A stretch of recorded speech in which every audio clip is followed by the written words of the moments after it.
You're listening to No Suck Saturday on the AO Update.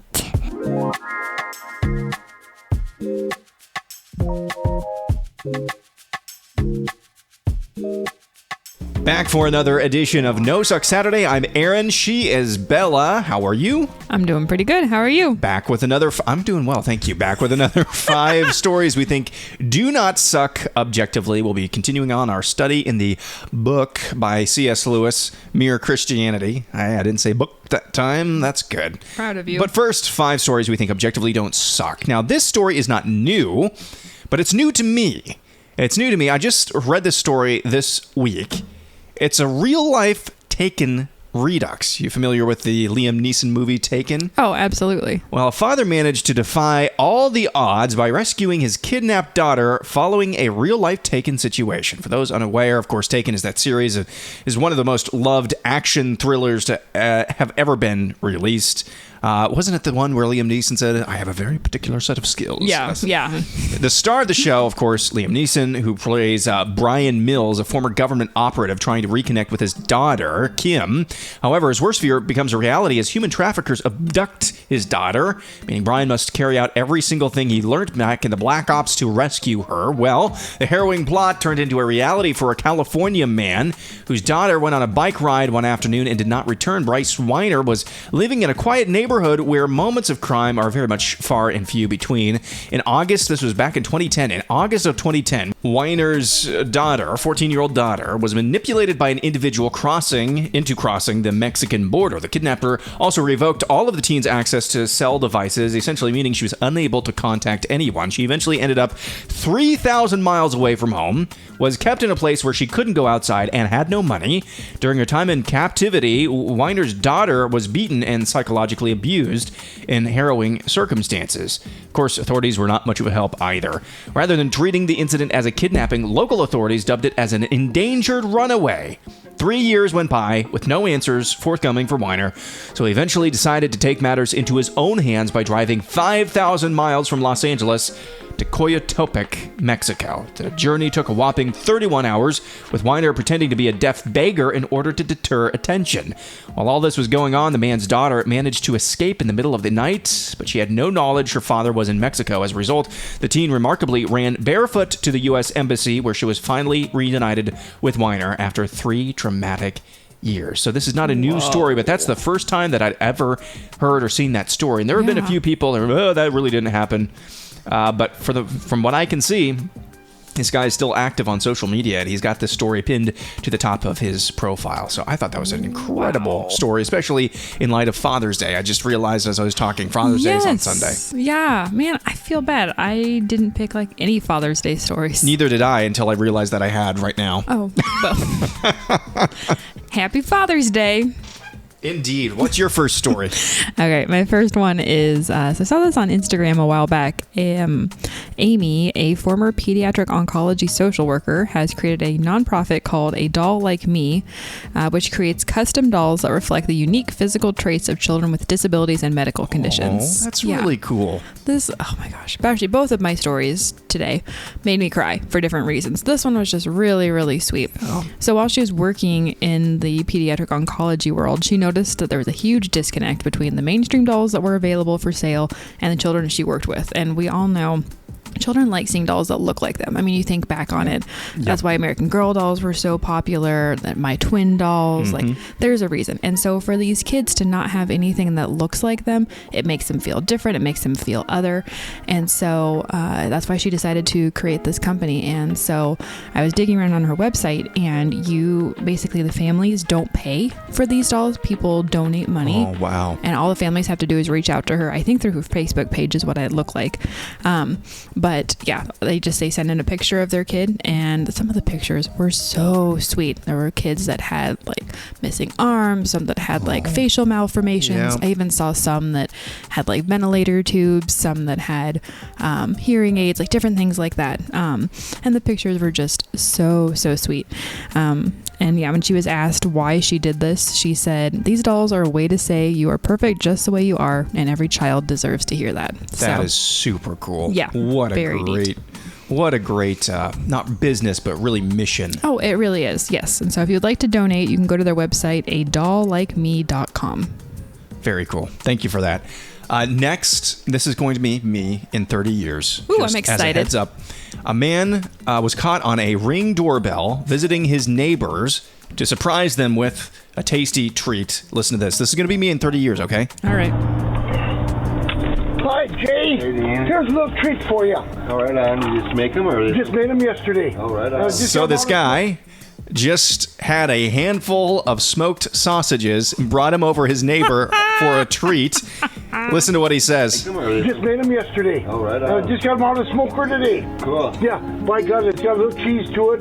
Cook one up when you're watching football. That's my I'm homemade. going up right now. I haven't eaten supper yet. I cleaned my entryway out. It was a disaster. Yeah, if you haven't had supper, well, that'd be a treat for you. You know, I just made them Sunday, and I've got them smoked today, and you're going to get some. I got some sticks over in the freezer for you. He's going to bring over some more treats, too. Cook up a few Some summer sausage. Have a nice meal. And you know, I got about 100 pounds in the car, so let me know when 100 pounds of meat in the car, Bella.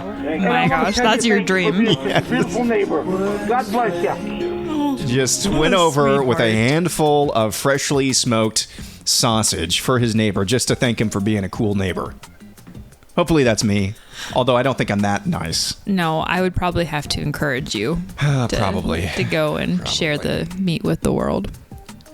Yeah, that's true. Maybe I'll just do that for you. I'll just have a handful of smoked meat. Hey, thanks for being such a beautiful wife. I'll accept meat any day. Okay. All right, what's your next story?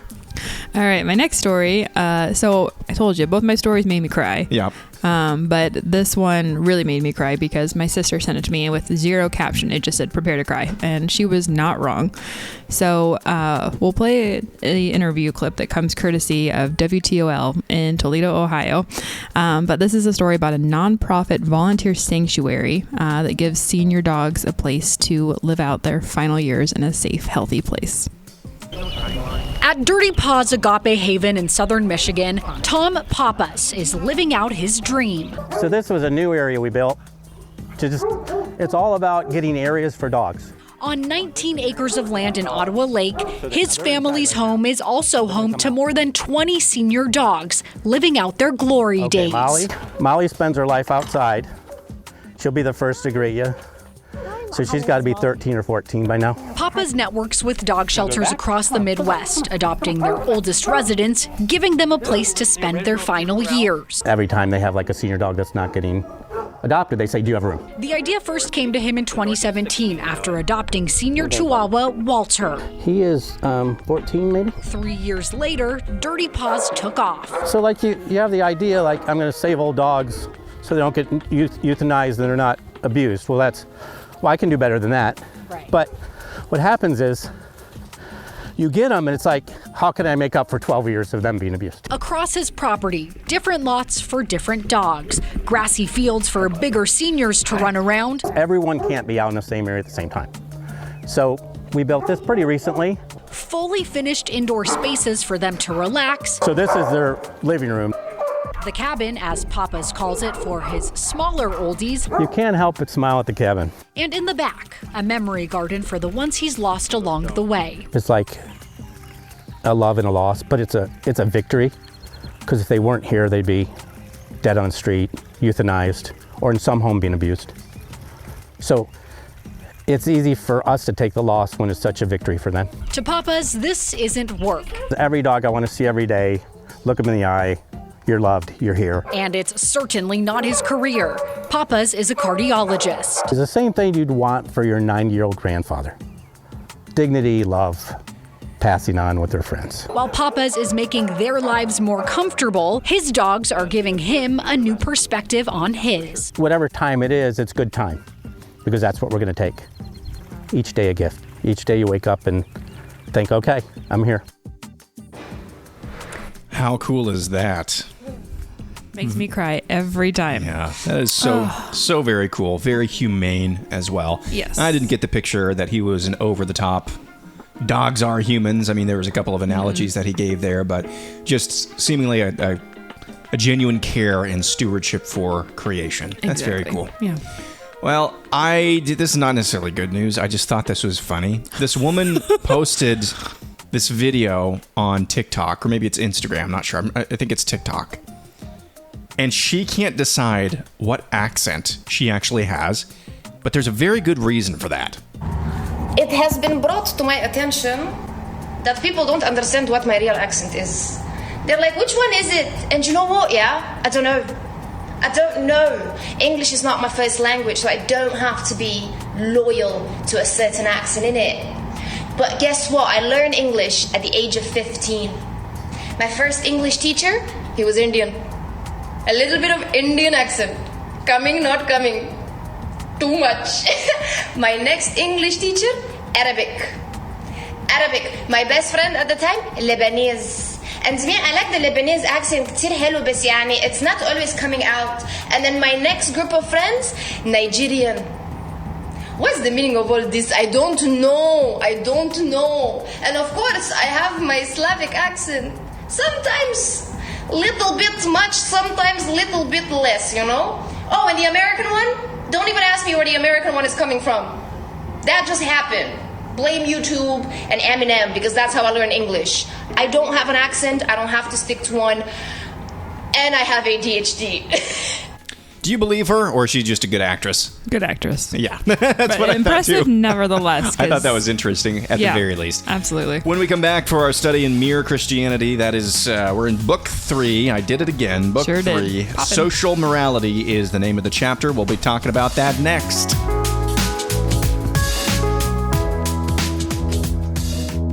This is No Suck Saturday. We'll be right back. I may repeat, do as you would be done by till I'm black in the face, but I cannot really carry it out until I love my neighbor as myself. And I cannot learn to love my neighbor as myself till I learn to love God. And I cannot learn to love God except by learning to obey Him. And so, as I warned you, we're driven onto something more inward, driven from social matters to religious matters, for the longest way round is the shortest way home. That is the closing volley from C.S. Lewis in Book 3 of Mere Christianity, titled Social Morality. Social Morality. How should the human machine run? How should society run? What would that look like if it was perfectly Christian? C.S. Lewis has some ideas that he lays out in this chapter.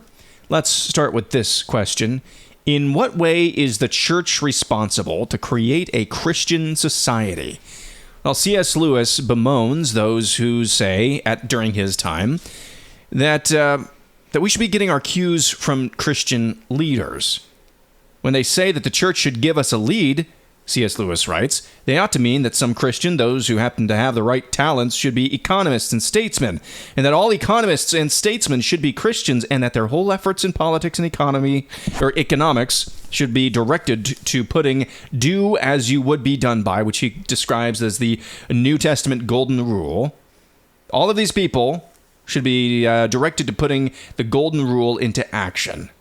But of course, Lewis writes, when they ask for a lead from the church, most people mean they want the clergy, the pastors, to put out a political program, to be political pawns. It was true in C.S. Lewis's day, true today. C.S. Lewis writes, that is silly. The clergy are those particular people within the whole church who have been specially trained and set aside to look after what concerns us as creatures who are going to live forever. And we're asking them to do quite a different job for which they have not been trained. The job is really on us, the laymen. The application of Christian principles, say, to trade unionism or education must come from Christian trade unionists and Christian school masters, just as Christian literature comes from Christian novelists and dramatists, not from the bench of bishops getting together and trying to write plays and novels in their spare time. Unfortunately, I think with that passage, this is me talking now, with that passage, I think we get into a little bit of a disconnect between C.S. Lewis's day and our day. Mm-hmm. Because it's certainly true back in that day, there was a lot more weight, a lot more value placed on the intellectual, on the intellect.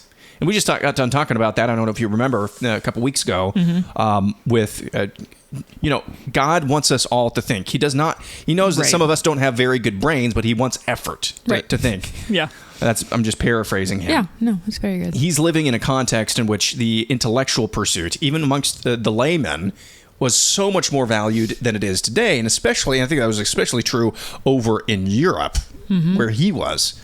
But today, I'm not disagreeing in a perfect world and closer to maybe an ideal world. Yeah, I would rather have my pastors be concerned with things of the soul, of Christian behavior, rather than political or applicative to the broader world, the human machine, the applicative matters of our faith. How do we take our faith and apply that to the real world? Yeah. Unfortunately, we don't have anything near that these days. And so that's kind of one. I'm not saying that Lewis is wrong at all. He's just writing from his time and what in I hate saying context, but his context of what he's what he's kind of reacting to. So I think that's kind of one way, maybe the first time I really departed from C.S. Lewis in mere Christianity, other than when we talked about whether or not you can lose your salvation, where I would softly depart from him. Let's go to the next. Do you want to add anything to that? Yeah. I mean, I was just going to say what kind of came to mind as he was talking about how it really comes down to the lay people, the body of Christ, living out doing these things, is where we've talked about before with that we are the body of Christ. We're not all fingers. We're not all toes. We each have different talents and applications and roles that we're doing, and we can't expect the clergy to do all of those things as well. That they have their own distinct purpose, and it's an important purpose, and I think it's a purpose that they've lost sight of. I mean, we've talked about even recently certain people that go to churches where they completely shy away from talking about politics, talking about political matters, talking about those real world things, and I think that also does a disservice, because there is a way that they can be talking about those things and taking a stand and having an impact. It doesn't mean that just because they're not a politician, they shouldn't say anything. They still should, because it is an application of the word. Yeah. And people need to hear it, because otherwise we're getting inundated with social media and wimpy, washy pastors. So. Yeah. Well said. Let's tackle one more question. How would a Christian society break the stereotypes of both the political left and right? You want to answer that one first? Sure. There's not really a whole lot to say. No, I think he's just, it's not a welfare state, and it's not exactly a pull yourself up by your bootstraps. It's somewhere in the middle. It does. Yeah. A true Christian society, C.S. Lewis argues, would basically shatter the stereotypes of both the left and the right. And, I was discussing this not that long ago. Well, I guess it's been about a year ago, with somebody we both know, and we both come from very different political perspectives, but we both agreed on one thing, and what a pretty big thing at that. And it's that I don't think the only reason on like an issue like healthcare why we are in the position we are in right now is because the church did not do its job. Totally. It didn't do its job. Now, there are tentacles to that discussion, like whether or not there can actually be a real market, like a real, like an actual capitalistic market for healthcare economy for healthcare services. Is that actually possible? I'm not sure that it is anymore. Actually, I don't think it, and I don't think. Not anymore. I don't think it ever was. No. Just because that's not really. It's not designed to be that. But it's not designed to be what we use it for nowadays anyway. Right. Anyway, this is supposed to be No Suck Saturday. Are we good? Rail on the healthcare system. Yes. Are we good? I think so. Oh, I will say one last thing. Yes. One final thought. I really liked the way he ended the chapter, where he was saying that if you want people to follow the golden rule, you have to reverse engineer it. Yes. So for the golden rule to be followed, people have to love their neighbor. For them to love their neighbor, they have to love God.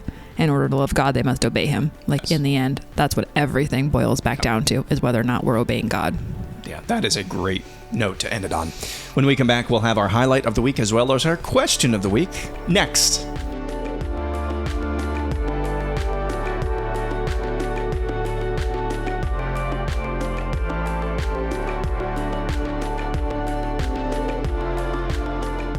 Back for one final segment on No Suck Saturday. It's time for our highlights of the week. So Ben went down to Grandma Mac's house again this week. Very kind of Grandma Mac. Yes, thank you, Grandma Mac. Yes. We appreciate you. Yeah, and I partly because just the schedule is a little bit different, and also because he's more flexible now. Yeah. I just decided to take him to McDonald's after meeting up with Grandma Mac, and the dude loved that. Yes, he did. He has not stopped talking about it. Definitely loves Grandma Mac's house better than McDonald's, but still. Yeah. I mean, we've gone to McDonald's maybe twice in his life. Yeah. Yeah, we are not big fast food people. No. But I got him a Happy Meal. No bun, of course. Yes. We're gluten-free in this establishment. Yeah, in this house. But dude was hyped, and I told him, you know what? He was looking at some of the screens, and they kept flashing ice cream. I need that. I said, well, Ben, if you eat every single bite on your plate, you may have a little bit of ice cream. And by golly, and I said, you have to use your fork as well, because we're still working on him with that. Yeah. Working with that on him or whatever. Yeah. By golly, the dude ate every morsel on his plate. Motivated. With his fork. Wow. So he got a few bites of ice cream after that, and then it was time to go home and go to sleep. And he slept pretty hard. He did indeed. What was your highlight of the week?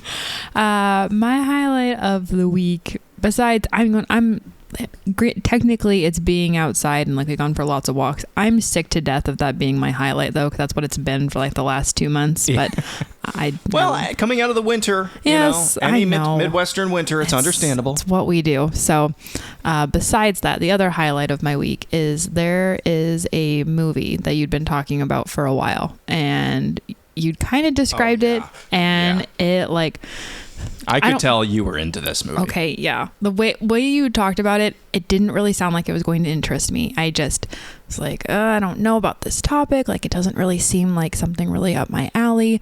And then we got 15 minutes into it, and I was like, oh my gosh, this might be my favorite movie I've watched for at least a couple of years. Where would you rank... the scene that I told you is one of the best action scenes that I've ever seen. Where would you rank that action scene amongst any realistic movie, not MCU? I mean, it's definitely top 5. I mean, I'm thinking all the way back to the Bourne trilogy, which we still need to watch because you haven't seen those, but that's what I grew up on. Yeah, we need to figure out if we can get that in Blu-ray or HD. My parents have the DVDs, so I'll ask my mom. Blu-ray. Oh, Blu-ray. Not DVD. Oh, okay, well, I'll be fancy. I'll see if the library has it. Or we'll see what's streaming. Maybe it's on Hulu now. I don't know.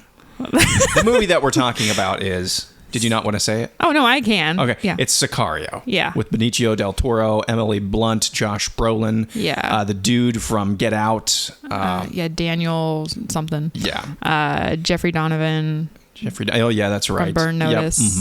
Yep. Just a star-studded cast. Incredible. Definitely. I've not seen too many Benicio del Toro movies where he's in. I have seen a few, and this is by far and away his best performance. His acting was incredible. The border crossing scene towards the beginning of that movie is just... It's really, really cool. It's not super intricate or anything, but it just shows what American special forces are can do against really, really outmanned and outthought competition. It's just an absolute slaughter. That's why I like it. Well, and just from a filmmaking perspective, I like you pointed out, there's really no music. No music and at the it's beginning. Very quiet, very eerie. Yep. It just kind of has you sitting up a little bit straighter and I was not on my phone at all. Yep. You have to be fully focused on it, and it really wrote me in. And I even stayed up past my bedtime last night because I had to finish it, had to know how it was going to end. And then today I have just been cleaning, chasing the kids around, and I keep thinking about that movie.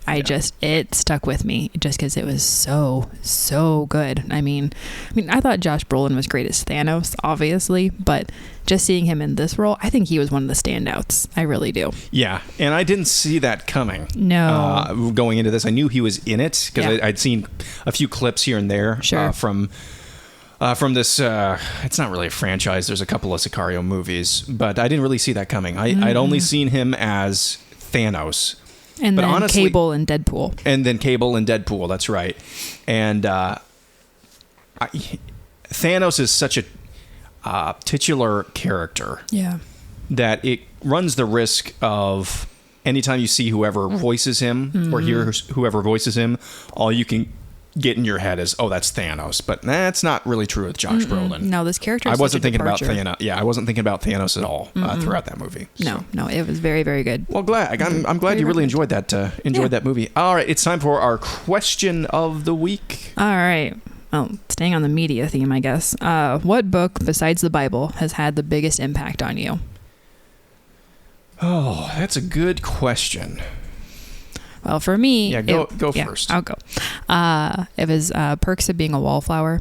I read that book when I was in high school, I think. And it was the first time that I had ever really read a well-written young adult novel. But what I think was interesting about this book was how realistic the narrator sounded, because I think there's some, especially a lot of young adult literature, it just sounds really campy, or it just sounds like a grown-up trying to write from the perspective of a young adult. But it was like the first time that I remember feeling seen. It was like, oh, they actually remember what it was like to be an awkward adolescent, to be navigating these weird thoughts and feelings, and like figuring things out and finding your place in the social hierarchy, and learning things about your family. Like, I don't know, there was just, his writing was just absolutely stunning. And it's one of those books that I've come back and reread as an adult, and I think it was even better. And I really do credit that book, besides like the Harry Potter series and whatever, for igniting my love of reading. That book really did it for me. Well, very cool. Man, there are a few. I'm not as avid of a reader as you are, and that's putting it kindly to me, because I need to read more. Oh, in all your free time. Yeah, man, I'm really trying to rack my brain. You can say Harry Potter. It's okay. I know there's some people who do not like this guy, but in terms of a succinct and deep kind of introduction to theology, systematic theology by Wayne Grudem. I listened to that on audiobook, actually. I actually listened to a series of lectures as well, but it's kind of heavy, but in terms of a quick but deep introduction to Christian theology, I think that's a very good book. So, nice. Good question. Great question. That'll do it for another edition of No Suck Saturday. We will be back here again next week. I hope you'll come back again tomorrow for a week in review. If you missed any AM update this week, that's just a show that recaps the week that was. That'll be coming out tomorrow morning, Sunday morning. If you don't catch that, I'll see you again on Monday. Have a wonderful weekend, and happy Father's Day. Thanks for listening to No Suck Saturday.